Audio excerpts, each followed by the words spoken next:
2001 চনৰ আগৰ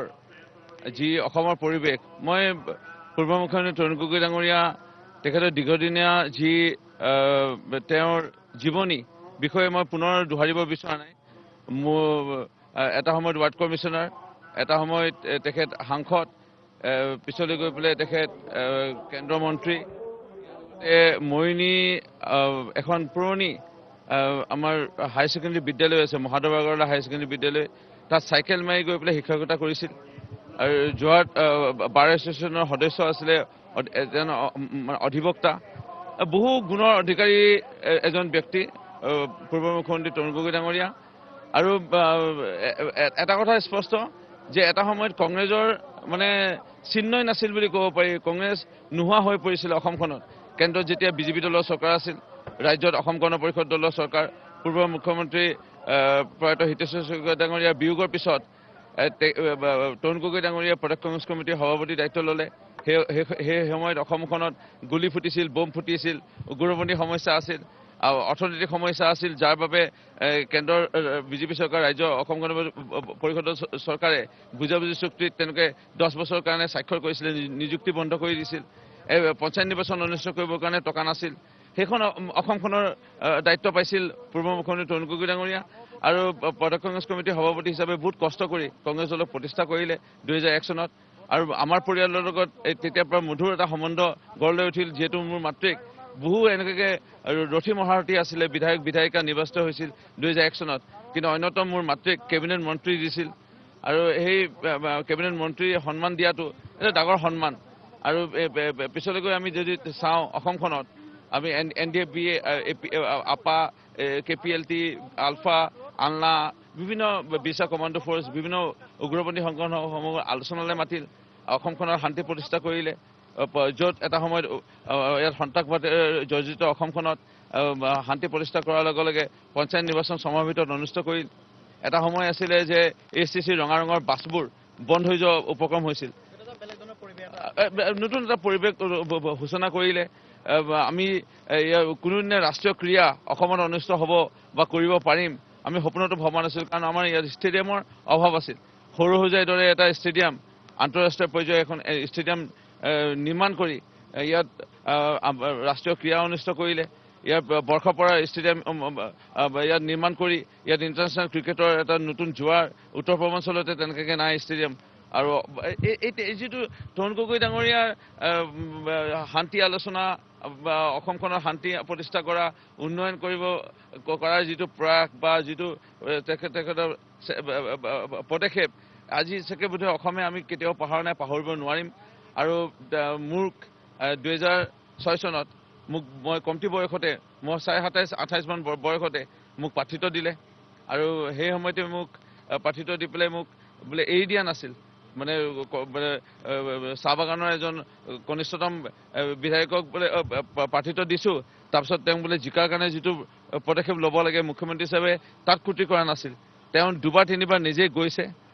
অৰ্থনৈতিকভাৱে টকা পইচা দি যিটো সহায় কৰিব লাগে প্ৰচাৰৰ কাৰণে, টেবুল বা অফিচ বা সকলোখিনি কৰিছিল। সেইকাৰণে তিনিবাৰকৈ আজি যে মই বিধায়ক পূৰ্ব মুখ্যমন্ত্ৰী তৰুণ গগৈ ডাঙৰীয়াৰ কাৰণে, তেওঁ হয় 2013-14 চনত মই হেমন্ত বিশ্ব শৰ্মা ডাঙৰীয়াৰ লগত এটা সময়ত অকণমান মোৰ মতানৈক্য ঘটিছিলে। তৰুণ গগৈ ডাঙৰীয়া তেওঁ মোৰ এনে লাগিছিল, মই নাম উল্লেখ কৰিব বিচৰা নাই, দুই এজনক বেছিকৈ ভাল পায়, মোক হয়তো ক'ৰবাত অকণমান আঁতৰাই ৰাখিছিল, এনে এটা ভাৱ হৈছিল। কিন্তু মই তেখেতক এৰি নিদিলোঁ।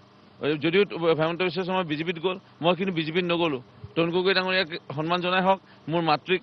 যিটো সন্মান জনাইছিলে তৰুণ গগৈ ডাঙৰীয়াই, সেইটো বুলি মই থাকি গ'লোঁ। মানে পূৰ্ব মুখ্যমন্ত্ৰী তৰুণ গগৈ ডাঙৰীয়াই এটা সময়ত নিজেই বদ্ৰুদ্দিন ৰাজমৌলা ডাঙৰীয়াৰ বিৰুদ্ধে তেওঁ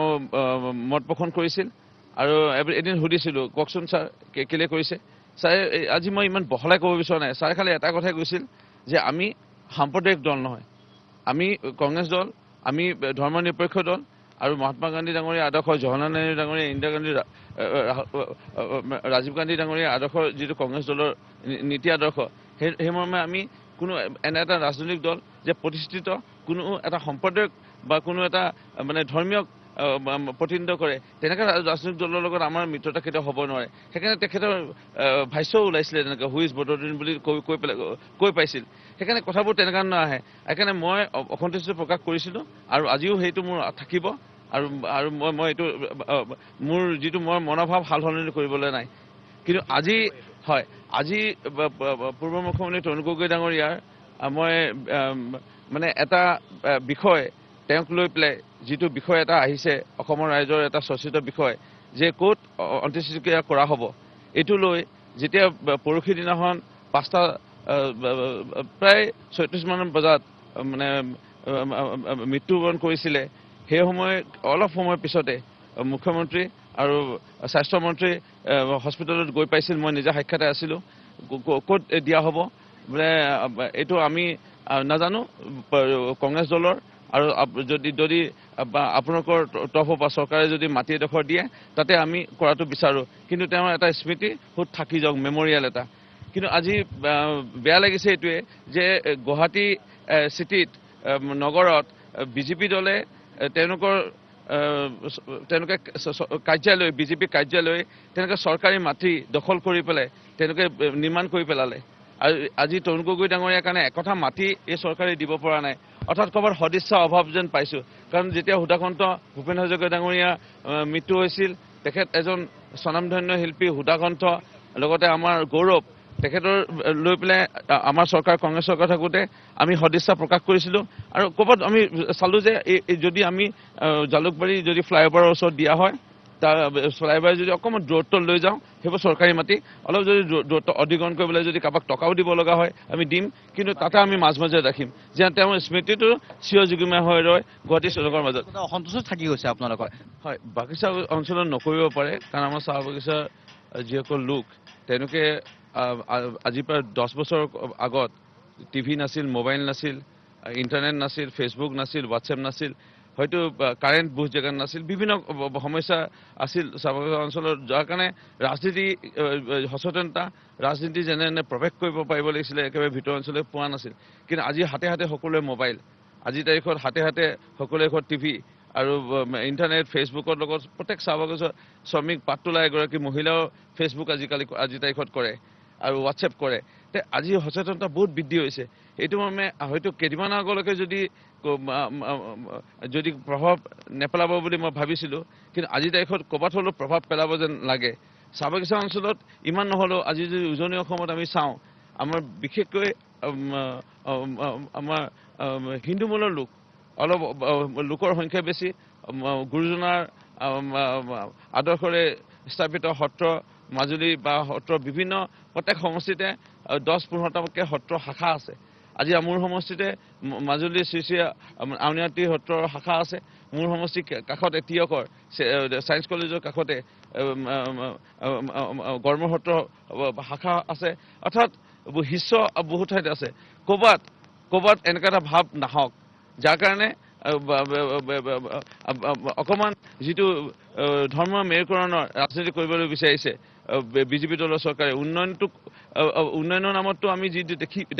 দেখা পালোঁ যে নিৰ্বাচনী প্ৰতিশ্ৰুতি যিসমূহ আছিল আজি চাকৰিয়ে হওক আজি কাগজ কল খোলাৰ কথাই হওক নতুন উদ্যোগ প্ৰতিষ্ঠা কৰাৰ কথাই হওক